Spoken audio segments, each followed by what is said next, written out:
Yo, what's poppin', all my peeps? It is I, your host with the most, Renaissance man who always thinks he can, champion, and the leader of worlds, Patty Pitts, back in the Yard of Streams for another edition of the Raw Rewind, part of Pitts and Sara's wrestling show, where we take no nights off, and you can't have the Raw Rewind without the best of the West. You can't forget about Sarah Marshall. What's popping, girl? Hey, yo. Hello. Happy Hallows Eve. I tried. I tried. I tried. I think so. You know, I love your costume as you're the personification of effort. That's what we're gonna call you. I tried. You are the personification of effort. I am the leader of worlds. Mm-hmm. The cult leader. Yeah, I mean, I wanted to have a costume, but time got away from me, and then I was like, I think part of it is also like, you don't want to. I didn't want to buy stuff that I was like never gonna wear again, which is like super expensive. You know what I mean? It's always the toughest part about Halloween. Yeah, because like I was gonna dress up like Razor Ramon from his vignettes because someone found his shirt, which I still might get the shirt at some point. Yeah, why not? As a Razor Scott fan. But yeah, it's like $50. So that's why I was like, oh, and I felt like that wasn't gonna be enough to really look like Razor Ramon. Yeah, you gotta go. I was like, then I would have to get a wig, and then I'd have to get the chain. It was just like, too much. That's a lot. No, it is a lot. I got stuff to save for, man. I got Mania. We got Mania on the docket that you got to save for. Yeah, I went to a Halloween costume, which David has a comment here after he said was popping. He said you need a longer beard. Here's the thing: go to my Instagram at Pitsy35. I just posted a picture of me with the entire outfit that I wore to a Halloween party on Saturday. And if you can guess how many people knew exactly who I was off the top of your head, nice prize is coming your way. 0. So, it was 1. Oh, right? And your beard needed to be cut shorter at least. That's the thing. Time got away. I just bought the beard, and then you just get caught up in. You don't listen to me. Well, I mean, I bought the beard. I thought I needed a little bit, and my idea was to go cut the beard, put it around the half of the longer hair, but like I got busy. All right, like the fish game never sleeps. So, and the pod game neither. We just don't sleep. It's fine. Yeah. It's a life. Old man Mob is here. Happy Halloween to you too. What? Hello, thank you. Sarah, you can say you being Bill is GM, but again, you do more work than GM Bill does. I appreciate that. Thank you. We love the love there. We love the love. Because Old man Mob, we take no nights. No, off. I know. He was just complimenting me on Twitter. Oh, so we're connected in the world. Okay. Yes. It's another one of my personas. He was telling me because he said that he was apologizing to me for having to watch AEW, and I was like, I don't watch AEW. Whoa.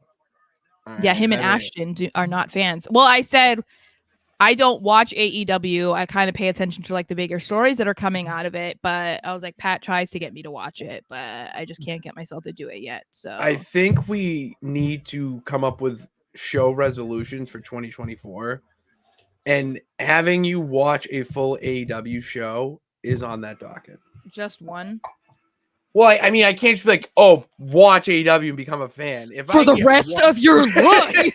If we can get just one show, full 2 hours, with the picture-in-picture commercial breaks, I think we could potentially get you to, go on your own adventure and watch some AEW stuff. Like, for instance, Toni Storm's crushing it right now. They say they have no women's division. The whole women's division is just Toni Storm. I mean, yeah. And she's cool. I like Toni Storm a lot. Maybe that's it. Bernard, hello. Welcome to the show and the Yard of Streams. We got the Raw Rewind because, Sarah, we had another fantastic Raw. Yeah.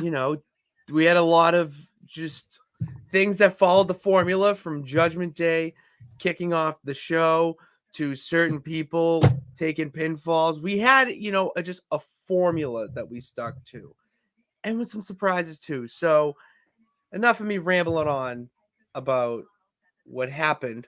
Let's just talk about it. Sarah, let's just talk. All right. All right. So So, what you kick things off here, like your okay. boys. So we had Judgment Day consisting of Rhea, Dom, and JD McDonough kick off Raw. They came out like the banner says for the millionth time. Well, the 1,236th The time. millionth. Just to gloat like they always do, which is fine. You know, it's Judgment Day, so I am partial to them, but this is getting kind of just like at this point. Rhea says that Dom is going to take care of Ricochet later because he has a match to help BFF Logan Paul, I guess. JD will handle Seth Rollins and will remind him why he should not mess with the Judgment Day. She also says that she is going to handle her business at Crown Jewel against 4 other women to retain the championship. But she says that Drew and Seth are going to have to decide who is going to win on Saturday and who is going to be crushed by Judgment Day because neither of them wanted their services. And I'm just saying, that is rude. Okay. I don't. It is very rude of them. Yeah. I mean, they're the top. They run Monday Night Raw. Obviously, it's just. But then my guy Sammy comes out. Yeah, Sammy comes out saying he was saying the same old BS that he says every single week, which it's all right. It was a typical segment that continued being typical. Sammy is tired of hearing them talk blah blah blah blah. He says that he will always fight against what the Judgment Day stands for, and he will do it no matter how many times the numbers are skewed in their favor. They try to jump him after that, but Ricochet comes out for the save, and then we get into their match. But before that, are you getting tired of these segments too, or are you just happy that Judgment Day's there, that they're like, do you know what I mean? Like, are you just happy that this is still continuing, that they're still like the main thing on Raw? Yes, because it's leading to something, and it's not watered down yet. You know, for the fact that they had JD McDonough come out. What are you giggling at? Yeah, I don't know, man. I don't know what multiverse or Spider-Verse you're on, but how about you can just feed your head with some different information. So I'm sorry. That was okay. Anyways, oh. I love this because it's a Judgment Day just coming out week in and week out, but you're establishing them as the top heel and that bloodline replacement as the main focus of the show. And I really love it for Sami Zayn because now this is the green light signal to all the people in the WWE universe that Sami Zayn is going to be a world champion. This is their Daniel Bryan-esque push. They're having him cut these just very passionate and deep promos where he is letting it all out. I mean, for him to say, "I fought power my whole life," and guys like me, we fight power to get where we're at. I'm, my name is Sami Zayn, but it's also retribution. Like, just retribution. He said retribution. Are they coming back? Are they? It's Mustafa? Where are you? That's why I love it, because it's the signal and the sign to the fans that Sami Zayn is a main eventer, which he absolutely should be at this time. So if we're just building it up and getting to that point where, revving the engines, along with promoting Crown Jewel to be a better show than what it was advertised at first, honestly, I'm fine with it. So if you think that that's what they're doing, then does that mean that Drew McIntyre is winning on Saturday?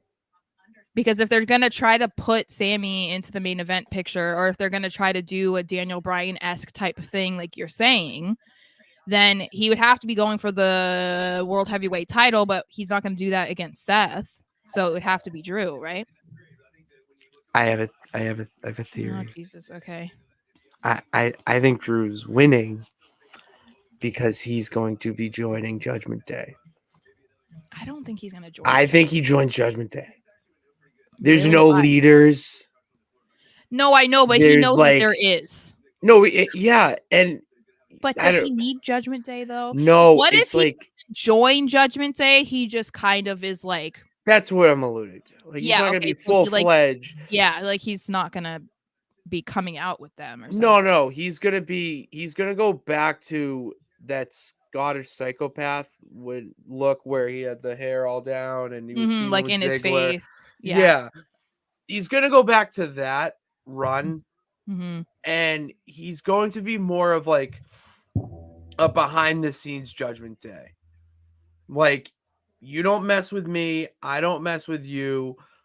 When it benefits us, quote unquote, Mm-hmm. we'll help each other out type of thing. Yeah. That's what this story needs right now. Because when you think long term to War Games and Survivor Series, how do they how are you putting all these people in the main event right now into your main event match for that big four pay-per-view, whatever. Mm-hmm. Reset of the story, we'll say. Like how are you and aligning Drew with Judgment Day, whether he's in it or just an elite an ally, is a huge move to do right now. Well, and what we were saying is, other than kind of feeling like Seth's run has gotten kind of stale, and that being a reason to, I guess, to take the title off of him, there are so many different avenues that they can go down with making Drew champion that it feels like it would be dumb to not make him champion, because there's so many storylines waiting, and it's like, just go through them. And especially, like as we were talking about this before, they're all intertwined.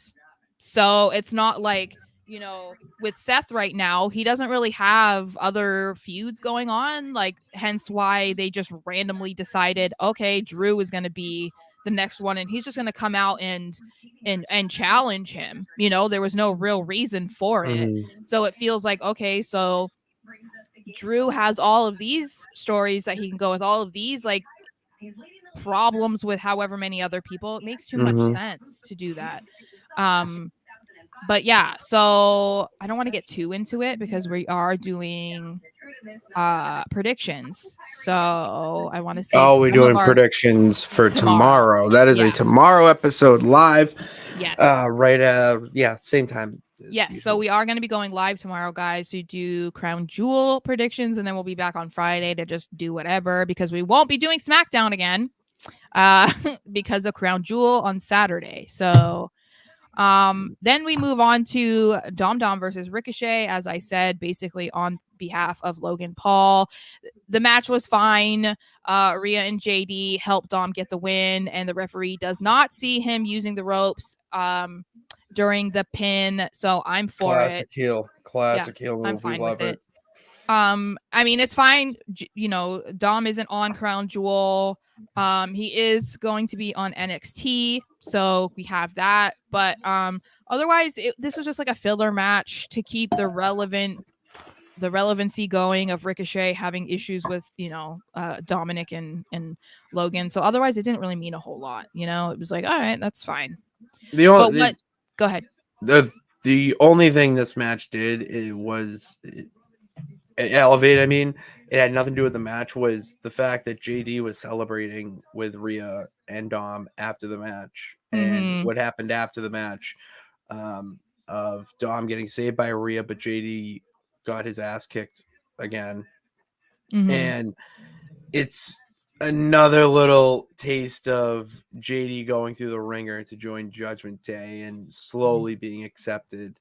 And it's nice. It's funny to see him cheer with Rhea now when she was so pushy, like, no, wait, stay in your lane. But now they're winning and things are good, and she's evolving into some sort of influence. I will say influence. Yeah, and they've been pairing him with the two of them, like even when they were just overseas. So, and the whole, we just need it to happen. It's just not. It's taking way too long. Yeah, it is slow, way too slow of a burn.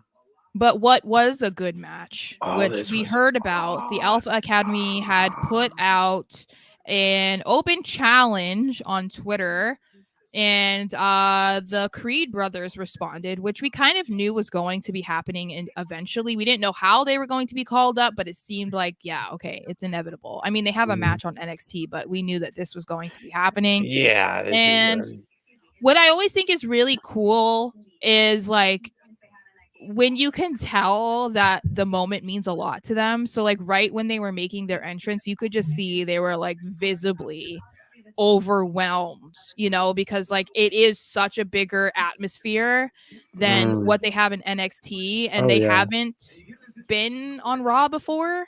So I don't know. I get excited for the younger guys, like the younger people that are debuting, just when you can see that it like means a lot. Oh, and Ivy Nile was choking up. Yeah. As she made her end, and she only had just one spot, and the Creed brothers, I mean, delivering. Yeah. Those types of matches, the Alpha Academy was the perfect team to put them in their debut match. Not only because of the obvious, but for the results. You know what I mean? Like the Alpha Academy are so hot right now. You just need to put anyone in there to help them really reach their full potential, which that's what they do. Yeah. And I loved the fact that for two things. One, I don't know what it is, but if you put, we'll say like Olympic style wrestling morphed into the WWE, I am glued to the television. Yeah. When it's good, Yeah. like the transitions and moves that Gable was doing, Julius Creed too. He's the tall one, right? Yeah. Julius the tall one. Julius Brutus, is like the fit one. Fit one, and Brutus. Yeah, Brutus that is makes the Brutus. Yeah, okay. Like, come on. Now. Yeah, there we go. All right, we're learning. So to have them with their style and to showcase their, signature moves, like that suplex where he just lifts them and they transition, it's absolutely electric. And so that was, I love that. Yeah, I was like tag team wrestling, baby. That's what I was Tag team tweeting wrestling because I was just so like, bad. because obviously this was a match that, as you said, I agree, it needed to happen, and it needed to happen on Raw right now because the tag team titles for men and women kind of feel irrelevant at this point. Like they're not really having Finn and Damian do a whole lot right now with the tag team titles. Basically, since they won them again, they haven't really been doing it. And even before that, they weren't really defending them either, really focusing on tag team wrestling a whole lot, at least as far as someone challenging them or they're going to be the number one contenders. And it's because they have so much going on within the Judgment Day, and they all have individual stories happening at the same time that they just can't find the time to make that a priority. But I do think that we need to see this continue because I want to see matches like that every single week. And I would love for that to be like a tag team match for the titles or something, because because maybe at some point, they're going to want to break up the Creed brothers, or maybe we're going to see, them do individual things kind of like what the New Day do, or maybe we're going to see something like what the Usos are doing right now. But right now they're a tag team, and so I think that we should be keep showing them, keep having this happen. There's so many good tag teams on the roster and in NXT that will eventually come up that it's like a shame that we're not utilizing them on TV more. So this just got me a little excited. Oh, definitely got. Yeah, it was just so good. The moves like that Brutus ball is absolutely incredible. It was the thing about this too that I felt like was kind of crazy. I mean, was they and this is the thing that I love about like certain rep people, that they're willing to do whatever it takes to really make like a match entertaining without obviously doing dangerous things, but that are also willing to do things that are going to benefit who they're against. And I feel like that was kind of what was going on in this match, where they were kind of one-upping each other, but the Creed brothers were still standing out a little bit above the Alpha Academy, which was the whole point and hence why they won the match. But I always think it's cool because like the Alpha Academy, it's not like they're on top of the world right now as a tag team. So the fact that they were like, yeah, they can do all that, all those moves, and yeah, I'm gonna do this too, but then I'm gonna make sure that you guys remember what they're doing, and like that. I just think is cool because it feels like it's not as easy to come by anymore, where people are willing to help their opponent. Put you over. Help you put them over. And I mean, it's not like the Creed brothers necessarily need it, but I mean, they were getting cheered for a lot. Oh, they got a good pop, and that's good against the Alpha Academy. Like, and it wasn't like they needed the Alpha Academy to do something to get them cheered. You know what I mean? I mean, even Ivy Nile has her little interaction with Maxine Dupree. Yeah. You expect her to go after, Ivy to go after Maxine, mm-hmm. but then Tozawa, who plays, I think is, I disagree with this comment. I'm bringing this up. Boom. I feel Tozawa is interrupting Alpha Academy's momentum for the time being, so I'm glad the Creeds are here now. I get Tozawa it to an extent. Is perfect right now. I get it to an extent. I think it's the timing, because they're trying to bring back the Alpha Academy as being the forefront of what Gable is doing, because Gable was on a solo run for like a month or 6 weeks or whatever it was. And I think this is just kind of temporary. Tozawa was in there to like remember, like, hey, we're a tag team, we're a group, we're doing this, we're doing that, until they decide, okay, Gable's going to go back for the IC title again. Yeah, I think that's kind of what it is. It's to get Tozawa on TV because he's so goddamn entertaining. Yeah. That is the one reason. And back to my original point, how entertaining is he, Pitts? Well, Ivy Nile is German suplexing him on the outside, and it looks fantastic. Yeah. And it makes Ivy Nile look wicked strong going into the women's division on Raw, which we've said needs some depth. It needs some depth pieces. Oh, I just spit there. That was yucky. So it works twofold. You get a great tag team, and then you also elevate another tag team with Alpha Academy and making them more legit of a tag team faction, whatever.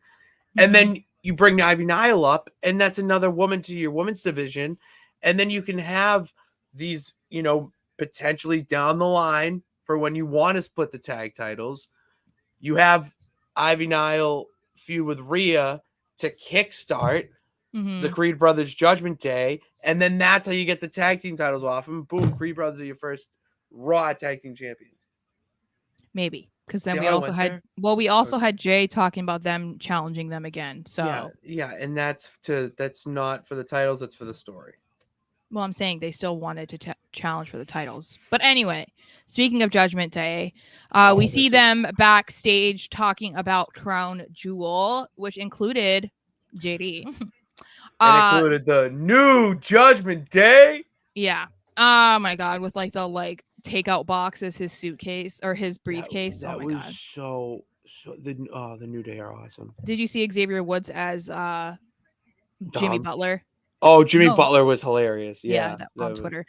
Anyway, so Damian is questioning first the group about how there's no leaders, because we see that is going to be a storyline that is going to be continuing, because Cody is making Damian doubt his position within the Judgment Day, doubt the fact that there's no leaders, because it does look like Mommy is taking the reins, which I don't think that they really had a problem with until Cody brought it up. But, it is what it is.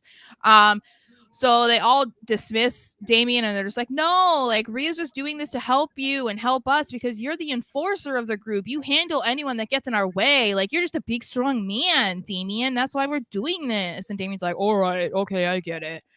So this feels like, again, is just going to be continued, which we see at the end of the show, which we'll talk about. But it feels like this has been in the works for a while, because we kind of have talked about the idea of if anybody's leaving Judgment Day, it's probably going to be Damian. And it looks like they're continuing down that path right now with this storyline. And who better to take him out of Judgment Day than JD McDonough and Drew McIntyre? That's where I'm just going to leave my comments, because everything is just forming nicely into this little entree we got. I think that I'm I don't want Judgment Day to break up, because I love Judgment Day. But I mean, if that's what's going to happen, then that's what's going to happen. My main concern is just with what happens with Damian, because obviously he's a lot more established now than when he was first brought onto Raw and was like, the baby face guy that like whatever he was doing, whatever that the Archer of Infamy. Yeah, so like I get, that he's in a lot better position now than he was at that point. But I'm just concerned still about him not being in the Judgment Day anymore, because he's been so good that it would kind of bum me out, It would, because he has been good. I don't think they would break up Judgment Day because of it. I think Judgment Day. No, I think he's leaving, but I meant like he's gonna be a baby face. Obviously, I would assume if he leaves, or he could go like super duper heel and be like fudge y'all. You know what I mean? Yeah, Drew going heel, Damian going face, and then Damian starts hanging out with the main event Uso, Cody and Sammy, and it's like, and he goes to apologize. I don't know. I want to be a better person, and it's like, now the shoe's on the other foot. Yeah, see, that sounds boring to me. No, what do you mean boring? That's because awesome. How many times are we going to see the same story with different people? Like, I don't need to see like, oh, I'm sorry that I was so mean to you when I was with my group. Oh, please forgive me. Like, I don't want to see that for like the 14th time. It's like, think of something different. Isn't it? No, a lot more new and refreshing that we've seen in the past 2 years with Vinnie Mac. It was like 3 weeks ago that Jay was just doing the same thing. So I don't. That's the point. It's an overarching story with different. Okay, well, no, not into it. Sorry, I was an English guy. Whatever. I loved English class. So. Okay. Anyway, moving on to Miz TV, who his guest was supposed to be Gunther. But that is not what happened. So Miz comes out, he welcomes Gunther and is like, hey, like he's never been on a talk show before. Like, I'm the first, I'm special. Ha ha ha. But Gunther does not come out. No. But who does? My boys. Imperium, Kaiser, and Vinci. They come out and Kaiser gets on the mic and is just laughing at the fact that Miz actually thought that Gunther was like, yeah, I'm gonna be on your silly show right now. Yeah, like you're an idiot. And he says the Miz is wrong.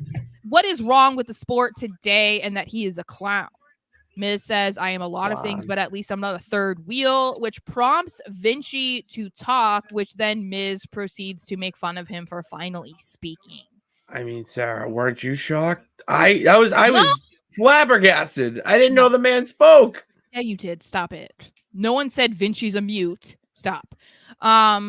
Vinci then says that he will speak whenever he wants to.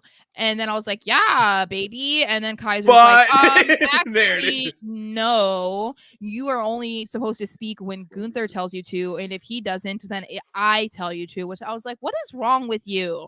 What is wrong with you, Kaiser? I love you, but why are you so mean? Okay. So then Gunther then does eventually come out and he just starts questioning Miz's career, other than like telling him like, yeah, like great accomplishments, whatever. That's about it. Because, whatever. He makes fun of him for having a talk show in 2023, which I'm like, and Miz is just like, okay, well, I'm going to fire back at you. He says that fighting an invisible John Cena was a lot more entertaining than Gunther. And I was like, you know what? Mizzy, that was to each his own. Yeah, that was wrong. So they just continue, blah, blah, blah, blah. They then go and attack Miz. They go back and forth a bit before he is hit with a big boot, which then prompts the DIY versus Imperium match. I have to say that this was really well done by the Miz, but that's the thing, is like people were commenting on it, like on social media and whatever, like, oh my gosh, the Miz is killing it, he's cooking, he's whatever. And I'm like, do you guys ever think that he's not, though? Like, when have we ever sat here and been able to ever say the Miz can't talk, the Miz is horrible at promos, the Miz is not, like, it's bread and butter. It's his bread and butter. Exactly. So that's the thing, is like, I'm not saying you shouldn't credit him, but like when you see people being like, oh my god, the Miz right now, it's like, why are you acting like this is brand new to you? Like, why are you acting like you've never seen this before? The only thing I can think of is because he has been in the shadows of Raw since this new wave has I came guess. in. It's like people forget how good he really is. And I see stuff on Twitter about how he says the same thing over and over again, but that's what wrestling is. Well, but It's also but he he's says the at that same thing but different.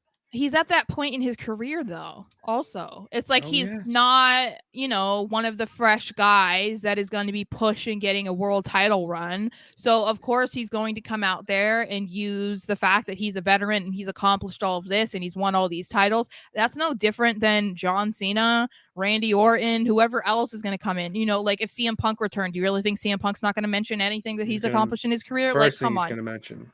Yeah, I'm the best in the world. Okay. It's like there's a reason that they do that. And it makes sense, especially when in this situation, Gunther is telling him how he's horrible, a horrible representative of wrestling, that he sucks, basically, blah, blah, blah. So why wouldn't he then be like, oh, I suck? Okay, how come I'm a 2-time Grand Slam champion? How come I main evented WrestleMania? How come I did this and this and that? And especially, like, is Gunther better than him? Sure, but like Gunther is not as accomplished as the Miz. So it's like technically you could say that he's not better than Miz. So I mean, I can't say that it was wrong for Miz to do that. I think that it was fair and it made sense in this instance. You know what I mean? No, it absolutely makes sense. It makes sense for Miz to become more of a babyface now because it just. I know we're gonna talk about that in a second. Okay, we'll be alluding to it without saying it. Is more the fact that Gunther needs to beat a guy like the Miz to just further stamp that he's going in as the greatest Intercontinental Champion of all time. It's not he needs it to become. He needs it because when you get to this stage of your reign and to not have it just be a reign to break the record and then get it off him, to really, emphasize it like they're doing with Roman, you need to actually have him go against accomplished people who would either be great Intercontinental Champions or have been great Intercontinental Champions. And The Miz is right when he said that he put it back on the map of being serious again, so to me, it's a great feud for Gunther to have right now, while also being a great way to get the Miz back in the good graces of the fans. Well, and it's basically just a filler until they go forward with Gable, who looks like the one that's going to dethrone he has Gunther to. anyway. Yeah, you're yes. So as I said, it brought us into DIY versus Imperium, which was a solid match. And I would say I don't really know what their song sounds like, but I didn't hate it for the first time hearing it. It was okay. Yeah, I think I have to hear it again because it was kind of hard to hear it through the TV. But I didn't hate it, and I liked their new gear, and I also like that Ciampa started wearing pants, so it's like a little different, because they were both just wearing trunks. Now he's wearing pants. And in the match, I did like that we got to see a bit more from Vinci. I felt like he had a few cool spots in the match, which were nice because obviously there's some sort of reason for why they hate Vinci so much right now. I don't know. But after Kaiser got knocked out of the ring, Vinci gets pinned again, which then makes Ludwig get pissed off and just shake his head in disgust, which brings us back to Kaiser hates Vinci.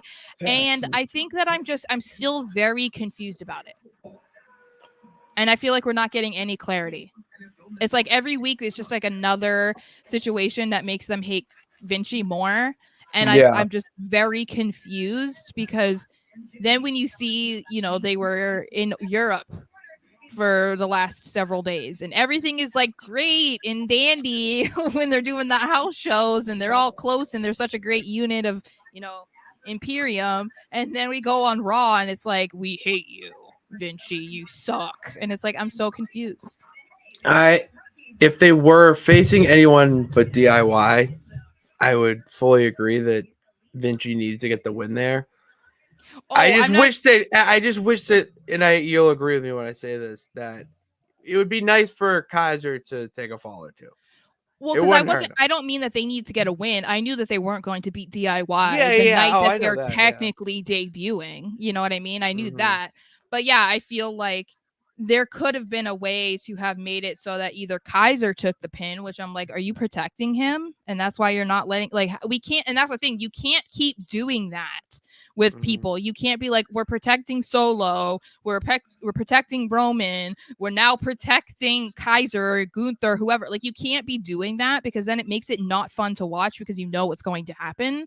And so they either could have had Kaiser take the fall, or they could have done something where Kaiser cost the match and Vinci gets pinned, but it was like because of Kaiser that it happened or something, you know, kind of to like even the score between like you're screwing me, I'm screwing the team, like everyone's at fault here, let's hit a real so then it would have been like, okay, well then Vinci would have had a reason to be pissed too, you know. But it's just confusing, and it's like, I don't, if they're going to just kick Vinci out, or if they're just going to have Imperium break up, or whatever it is, I don't, whatever, like, I'll accept it if that's what ends up happening. The problem is that we're having so much time go by and all of these things continue to happen, but we're no closer to becoming a, you know, more entangled group. Like, you're a closer group, or you're further apart and someone's leaving. Like, we're no closer to either. We're still in the gray area. And I feel like we're not getting any answers, and so that's making it more frustrating. Now, would you be more upset if they do it and it's very, you know, there's like a reason behind it, that, or would you rather just do it right now because you just, I don't care what the outcome is, I just want the answer? I'd rather wait and for there to be a reason. Okay, you know what I mean? But then that's the thing that I have a problem with, is that it feels like they're making Vinci the Genetti.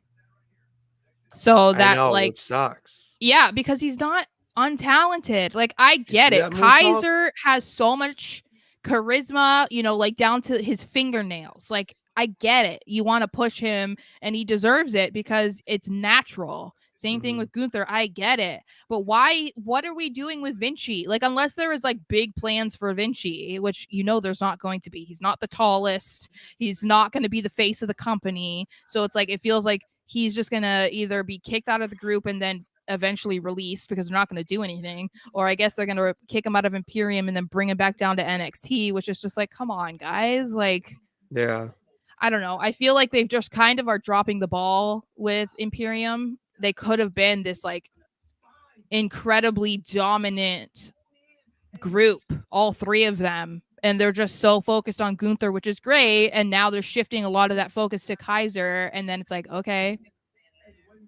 there's a third person here. Like, it's a faction, not a tag team.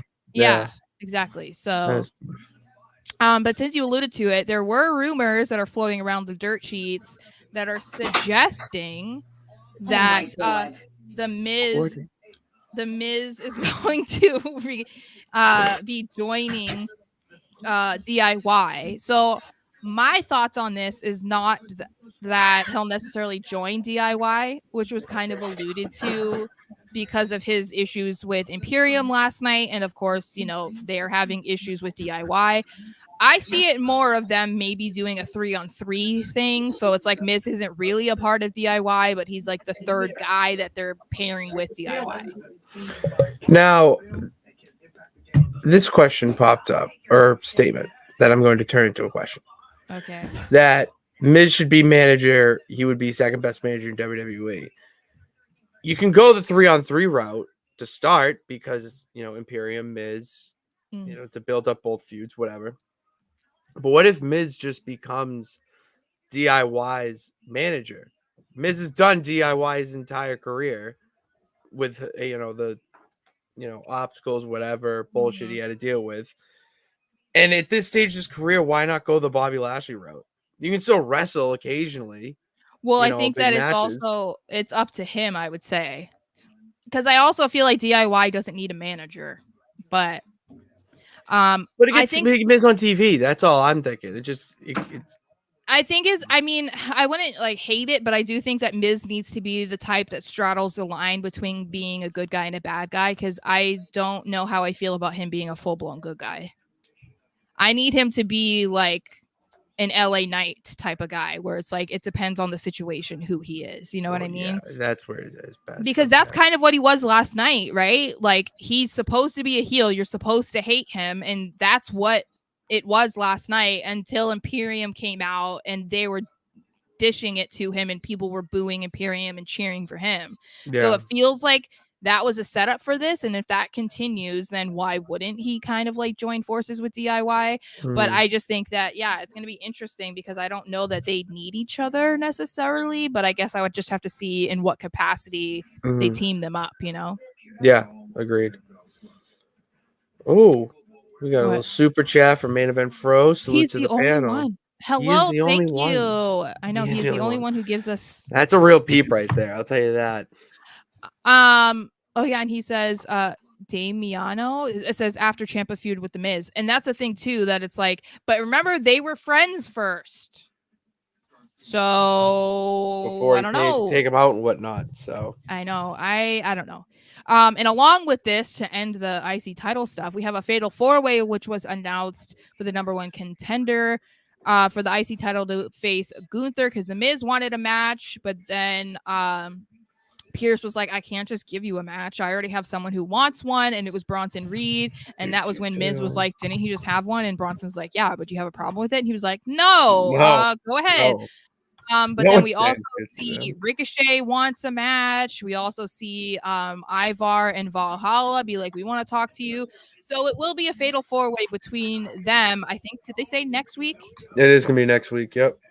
Which I am intrigued to see this. I really would not be surprised if it's Miz, because of what we were just seeing between him and Imperium, or Ivar, because we did see, you know, we saw that hype video for him, that vignette for him last week. And there's like a lot of conversations about how much WWE higher ups have been enjoying him recently on his little singles run. So I wouldn't be surprised about either of those. And I'm excited about both.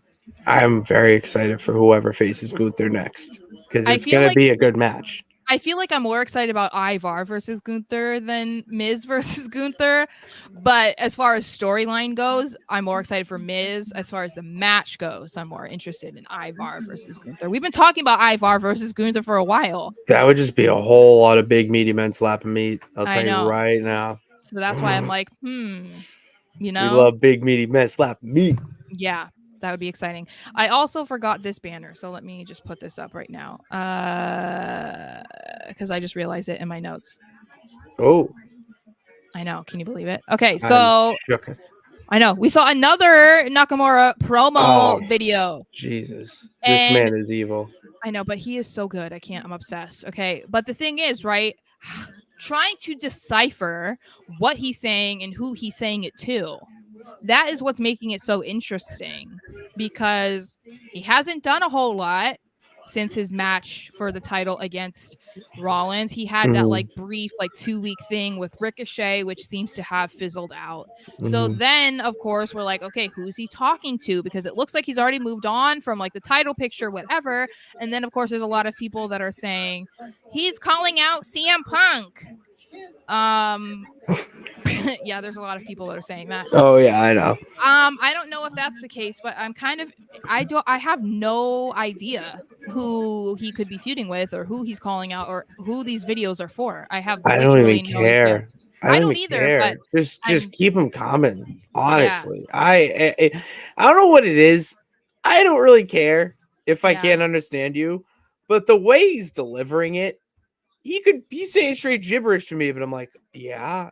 Thank God for subtitles too. I was gonna say, God for subtitles. Well, they would do that because obviously. I mean, obviously, but you're just so captivated. Like, and then what? Like, oh, you said that really kind of negatively. You said that in a very evil way. What is that alluding to? Then you read the screen, and it's like, oh.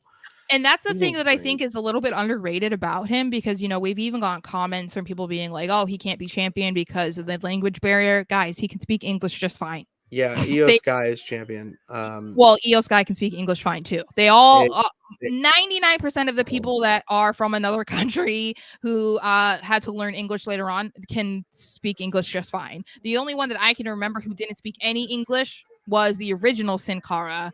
Tajiri really did. Oh no, Tajiri did. I take that back. No, he it was faked the original Sin Cara, which was a huge problem for Vince McMahon because then he couldn't talk, like cut a promo or whatever. But he didn't last long, hence why they ended up bringing in the other Sin Cara. Unico. Faux Cara. Yeah.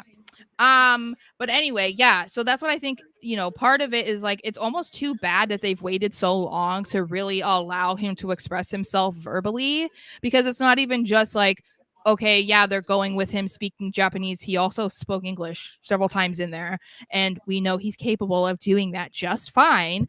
But then how he is so expressive with his face and his eyes, and I'm just like, dude, this guy is absolutely brilliant. Like I'm bummed that it's taken this many years of him being in WWE for us to finally get to this point. Like, I'm so happy that we're at this point, but it really sucks to feel like we were robbed of so many years of seeing this version of him. You know what I mean? Agreed.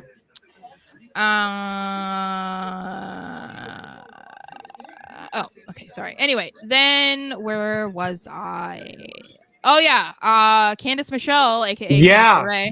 This was hilarious. That was awesome. I thought it was funny that Wade would not let it go.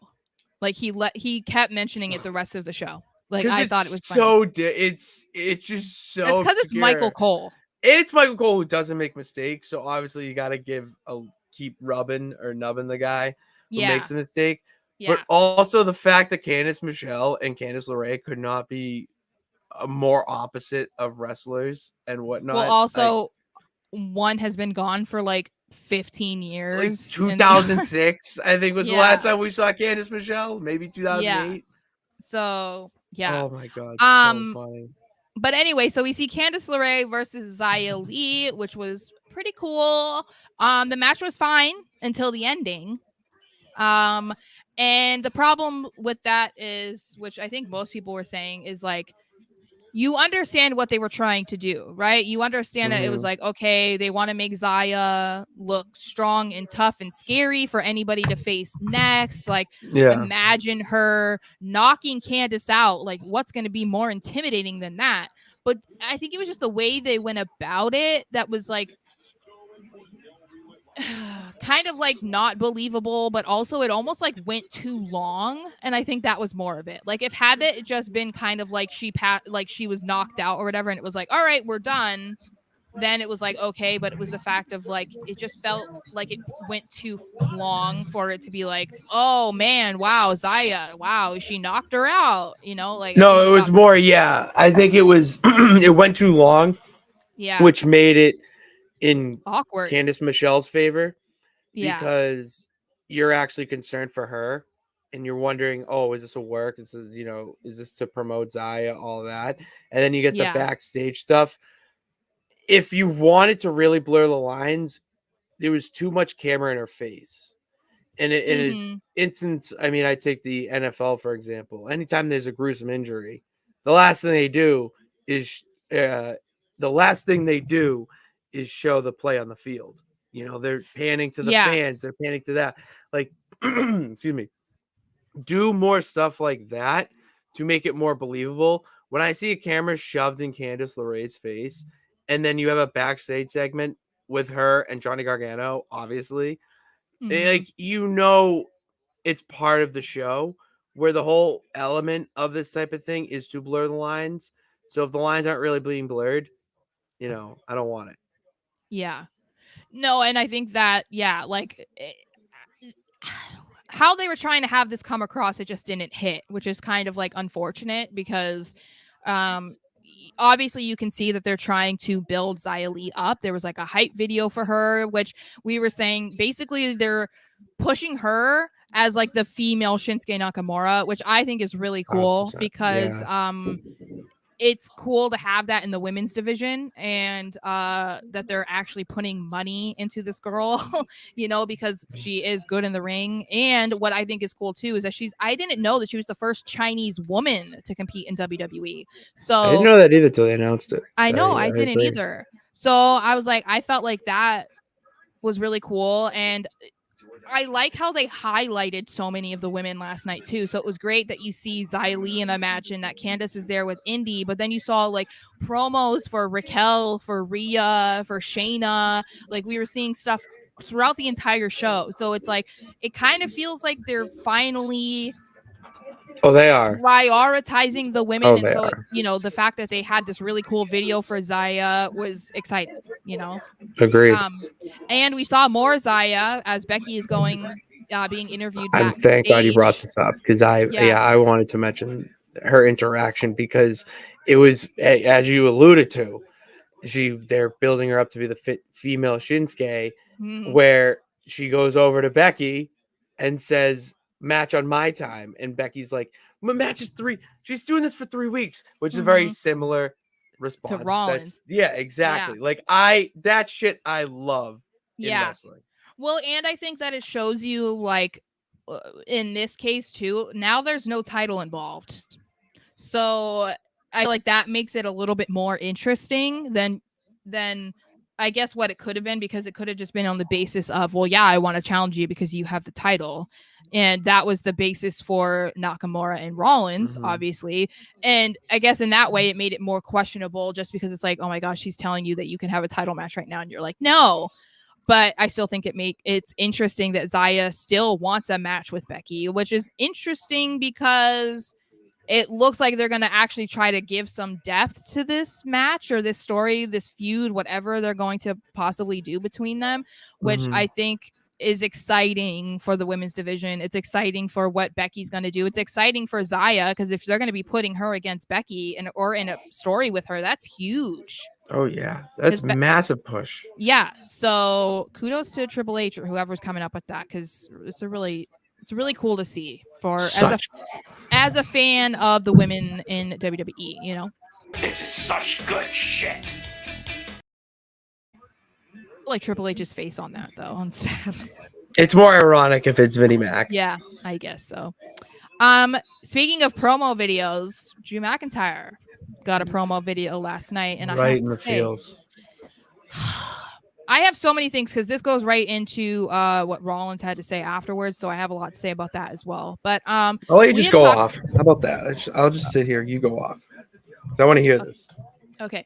So in this promo video for McIntyre, it basically just goes over his start in WWE and how he was like in his 20s and he was the chosen one by Vince McMahon to be the future of the WWE, and how it just kind of didn't happen. And then he was fired and he had to go find his way and he had to get back to putting himself first and finding himself and putting himself in a position where he could be where he always hoped that he would be, or what they thought he would be the first time around. And that's when we get into his way of winning the Royal Rumble, getting a title match at WrestleMania, and how excited he was because he was so over and everyone was so excited that he was back and he won and this and that.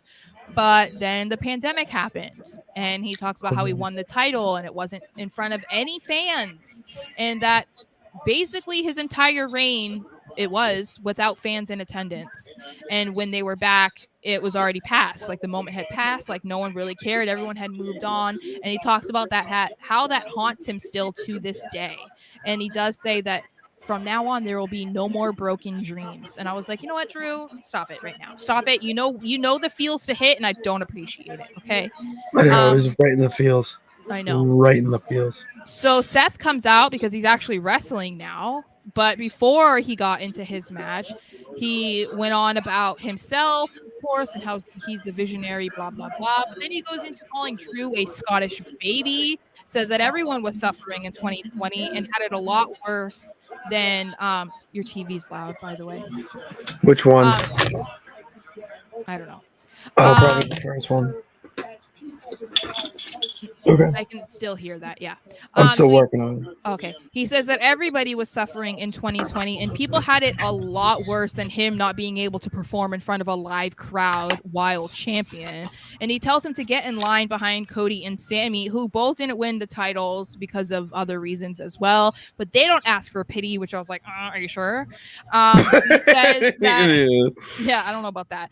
And then he also says, Drew, you were one hell of a champion. And if you win on Saturday, I will be the first one there to shake your hand, just like I was 3 years ago. So my thoughts on this. This came off more like Seth was the heel, in my opinion, than Drew. And I thought that was an interesting dynamic because we're trying to push Drew as the bad guy, right? Or that's the direction it feels like what that they're trying to go in with him. But his video made you more sympathetic to him, made him more understanding to him, made you want to root for him.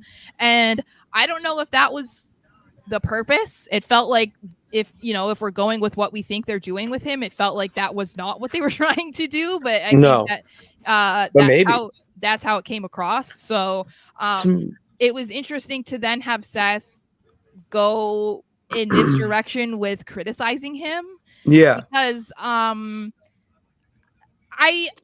think that they were missing the point about like Seth. It wasn't thinking how it would have felt if he had won his first title in that way, and that he wasn't able to celebrate with the fans. He wasn't able to get their feedback live and like perform in front of them for the entirety of his first championship run. Like a lot of what it felt like he was saying was based off of his current feelings about being champion. And it's like, how many times have you been champion, Seth? It doesn't hit the same than when it was your first champion. That's why I believe this is McIntyre's moment. Seth's being really cocky right now. Yeah. Way too cocky that he's becoming very heelish, whatnot. And you want the win to be sweeter when that happens. And I know there's a lot of comparisons with Finn at Money in the Bank, but this is different. Drew is primed to be the champion right now. And they're doing that with how they're building him up in this feud.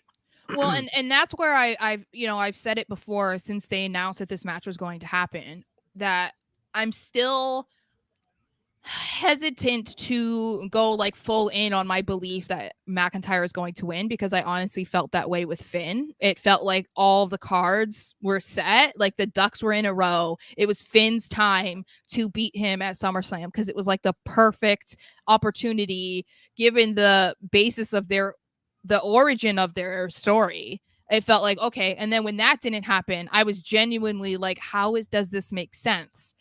And then with how much they were going with Nakamura, it felt like, okay, now it's going to be Nakamura. We were wrong because Nakamura was the one. And then that didn't happen.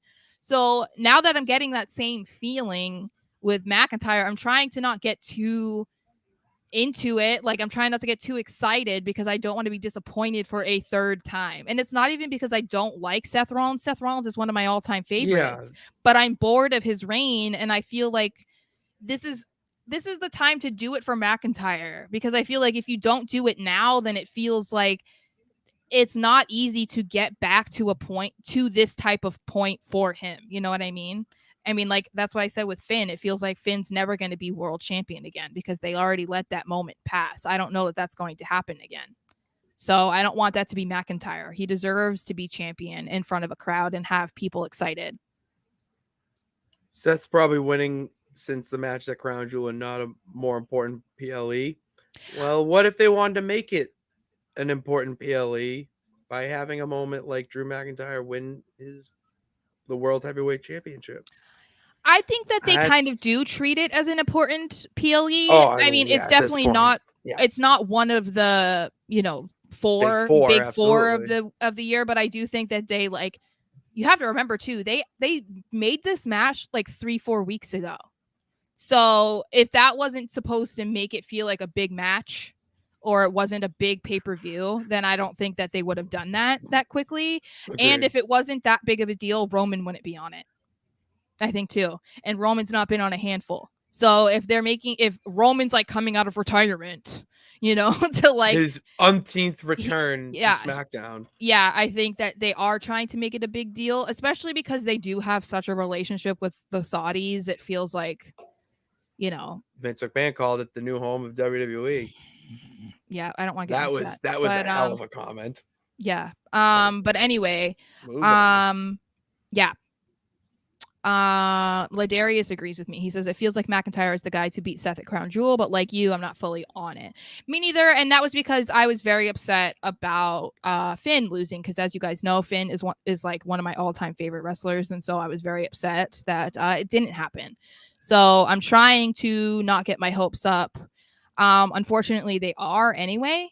But yeah, I think that video kind of just like put it over the top. So I don't know. Fingers crossed. We'll talk more about our predictions and stuff on tomorrow's show. Nikki crossed. Then we get into JD McDonough versus Seth Rollins. As Seth is still talking and saying whatever about Drew. JD attacks him from behind before the match, and it's a good match as usual because JD is legit. Like, he's a hell of a seller. He's a hell of a seller. I feel like they're okay. I feel like there are just so many people that are underrated, and a lot of it is my frustration lies because obviously I'm a big fan of the heels. I say this like every week just to remind people.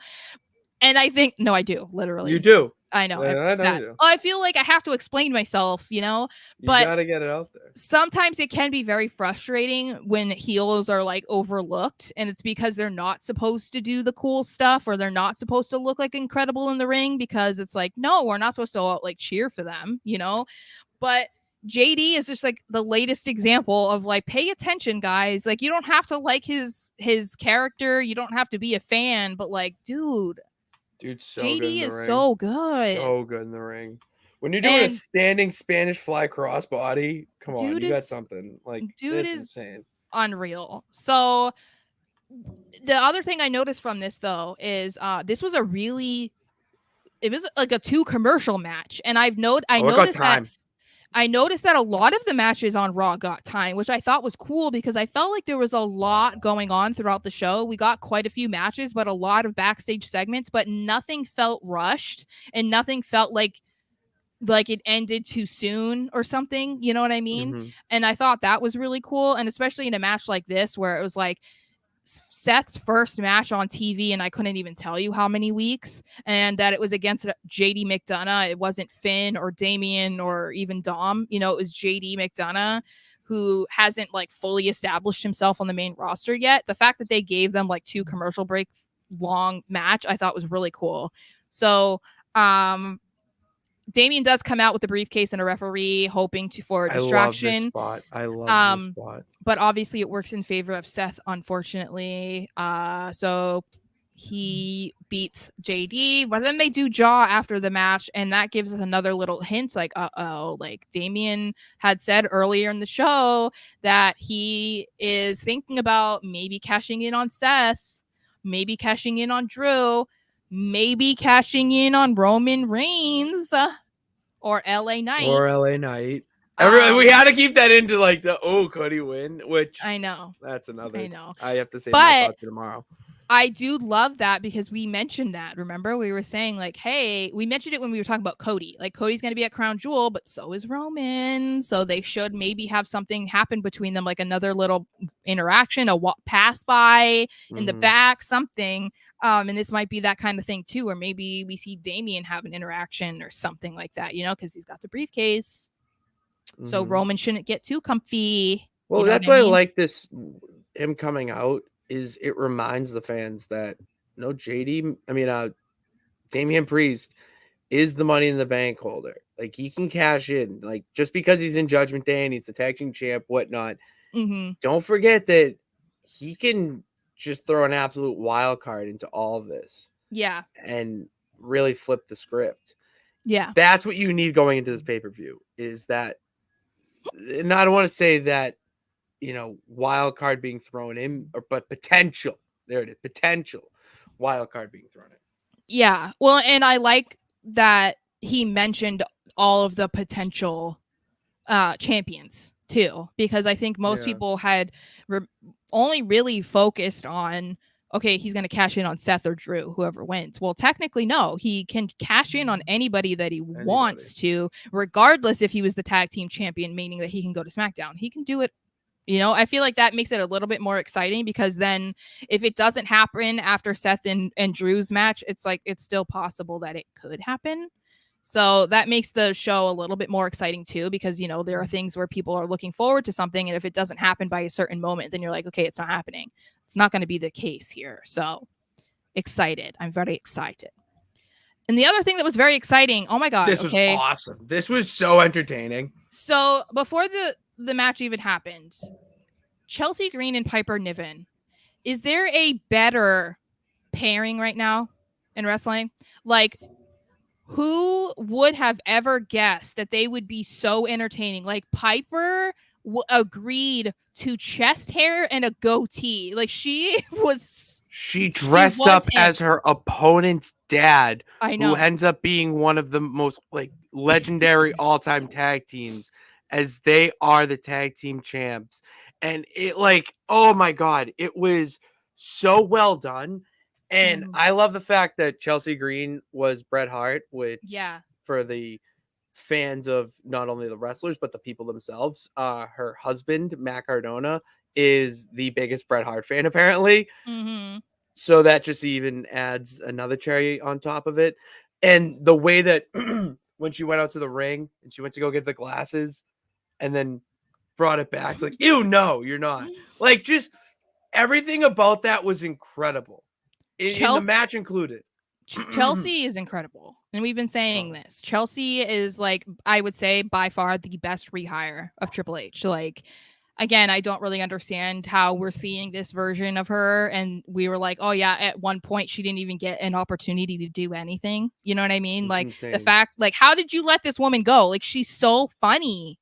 And I like I said, I give a lot of props to Piper, because I can't imagine what it's like to be like, yeah, we're gonna put a goatee on you and some chest hair, because she didn't have to go that far. She could have just like wore an outfit that like resembled him. You know what I mean? Yeah, and exactly. like that's it. But no, she went full with it, and I'm like, girl, I love you. I also like how her style has changed since being with Chelsea. She's kind of adapting more and almost taking on more of a Chelsea-like personality. And like glowing. Yeah, like we're seeing her wear more outfits that like you would see Chelsea wear, which I think is cool, because obviously their dynamic is different because they are so different from each other. But I like that they're becoming more of a cohesive unit, similar to what we were seeing with Sonya and Chelsea. So I really like that they're not continuing this like, oh, like they're butting heads because like they're so different and they don't relate. They're just champions. But it's like, no, now they're like meshing, and it's really fun. It's really fun play to off watch. each other. They really play off each other well. Yeah, which you would not expect them to do, especially in the situation, throwing them in together as a bedfellow tag team. Yeah, and now it seems like, oh, that was a tag team through and through. They just, the chemistry they have. It's a great dynamic. I would like them to get a successful title defense. I know. And and that's like what I was saying earlier is like, it feels like they're neglecting the tag titles, but Oh, Mr. Anderson. It's funny you say this, because that is actually our next banner. Yeah, well, I wasn't done talking about this though. Oh, I'm sorry. Because we didn't even talk about the match.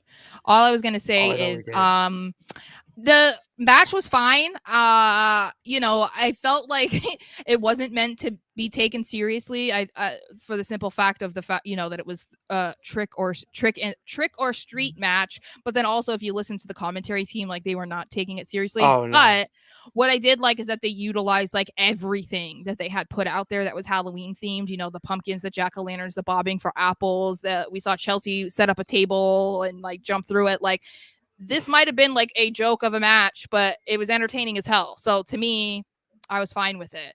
And it was also Chelsea's first singles win in WWE. So was? Yeah. Wow. I love the candy corn. Oh, I know, as like the thumbtacks. Yeah. And Michael Cole treating it like it was he's like, oh, I got the candy corn. Oh, like treating it like it's thumbtacks. Like that. I put it in the category of WLC. Is WLC an all-time match? Yes, but not because it was a great technical match, because it was entertaining as hell. What is it? WLC. WLC? Oh, Sarah, after we What? get out of the Art of Streams, go watch WLC. It's Hornswoggle versus El Torito. Oh, yeah. Okay, I You remember that. Yeah. go. It is. Oh my! I put it in that category because of how entertaining this was. Yes, this match could have just been a joke match where people go into the bathroom and you're not really Yeah. paying attention to it. Mhm. But this match was the perfect comedic relief that you Mhm. needed in the Mhm. show that was very heavy drama and story driven. This was just like, yeah, it's Halloween, and these two gals are gonna have a hardcore trick or street Mm. fight where it just ended up Mhm. being a gimmick match that actually had you laughing at the Yeah, end it of it. wasn't bad either. No, it wasn't bad either. It was a good, solid match.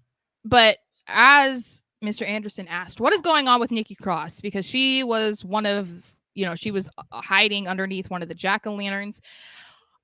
We were going to talk about this last week, but we ran out of time, so that's why we didn't. My thing is like, we've been seeing her kind of like pacing back and forth in the background of some segments. So I'm assuming now they're going to kind of go in the direction that she is now medicated. That's my guess. And that's why she's kind of in a zombie mode, because now she has medication that's kind of like making her not have any personality. Because, there are medications like that where there are I've been moments where you become a zombie. And I been feel on like it. Yeah. And I Yeah, we've feel been like on it. It sucks. that is where she is right now. But still, obviously, there's still a little bit of craziness there, because why was she hiding like under a table with a jack-o'-lantern on her head? But as far as where it's going from there, I honestly don't know. Hear me out. Jimmy Neutron brain blast here. Oh, Jesus. What if she has been put under a spell by Alba Fire and Isla Dawn, and they're gonna start another women's faction, because you can't just have Damage Control. You need to have more. Mm-hmm. And you have Nikki Cross join them, and she has a spell on them because she's always around the tag team titles. In the past 2 weeks, she's been around the tag team titles. Mm-hmm. We teased Isla Dawn and Alba Fire in a couple vignettes already. Mm-hmm. Mm-hmm. This would play so well into their hocus pocus type of spooky shit that they're doing. Do you think that would still work though if they're on SmackDown? Yes. Yeah. At this point, I think it would. I guess it would work as far as the tag titles go, because they can go on either show. That's where my logic goes. It's both shows if you're going for the tag titles. Yeah, well, you know what, Mr. Anderson, I like my idea that she's medicated, okay? Because I can relate, okay? That's why I'm the champ. Whatever, okay. Peeps, baby. Who picked out your costume? Feed your head, Sarah. Feed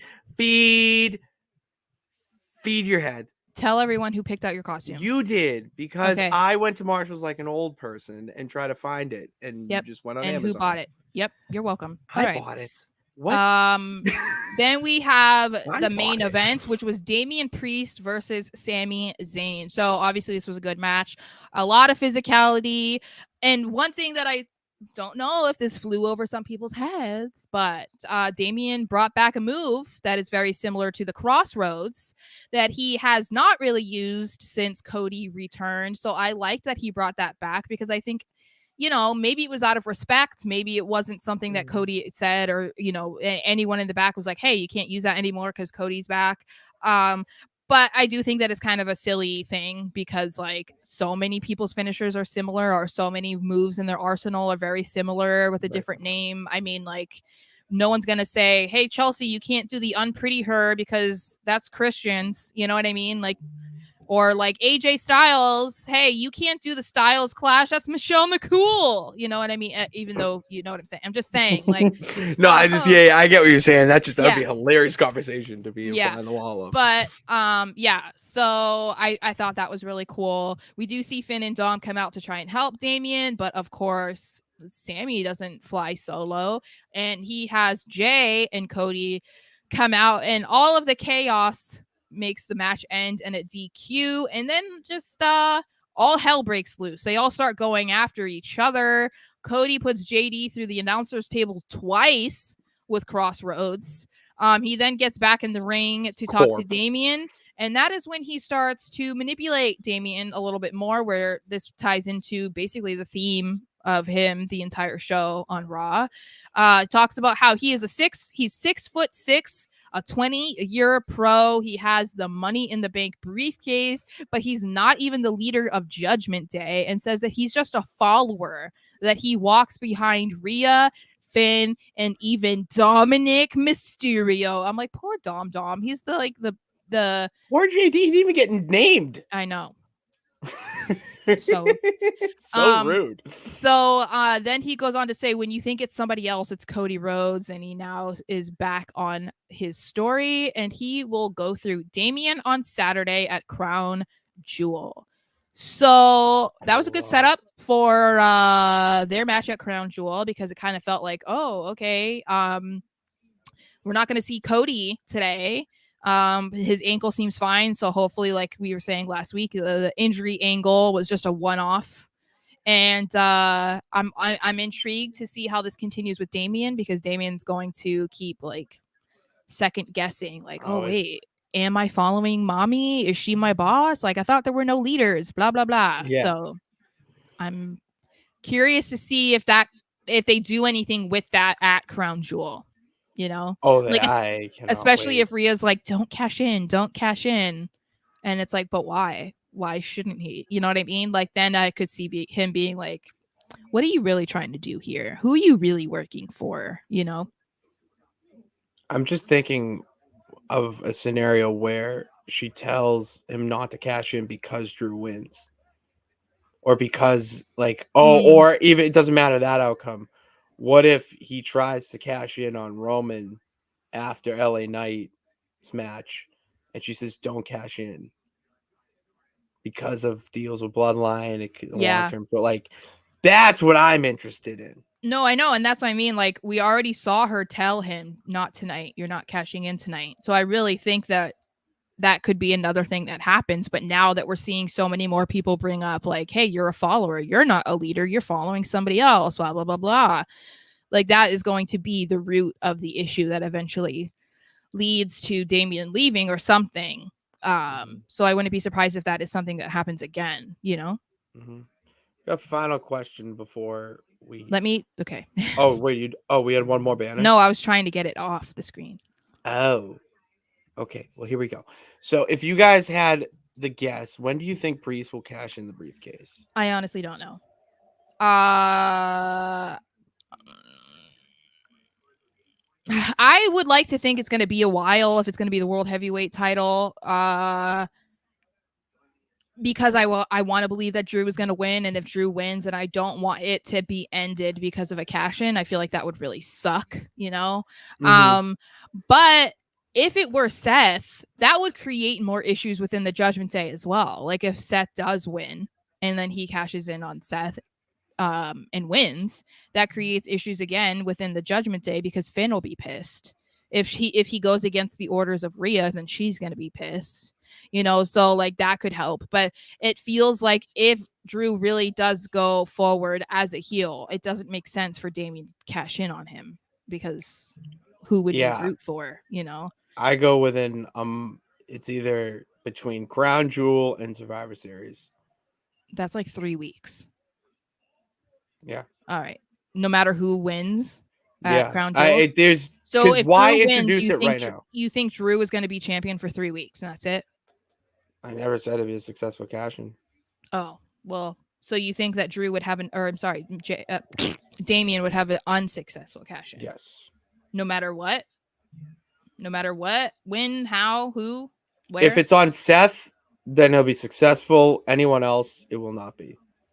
Okay. Because then it'll be a way to screw Damian, and he'll be kicked out of Judgment Day. That's my... Because I think... Well, he can't be kicked out when they're still tag team champions. I think that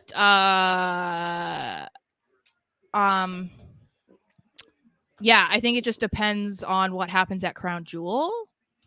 And then if they turn him babyface, if he ends up leaving Judgment Day or something and turning babyface, then I think that determines it too. It just really hinges on what their plan is, because I can't really, like right now, it wouldn't really make any sense for him to do it other than trying to go against Rhea's orders or betray Finn or something like that.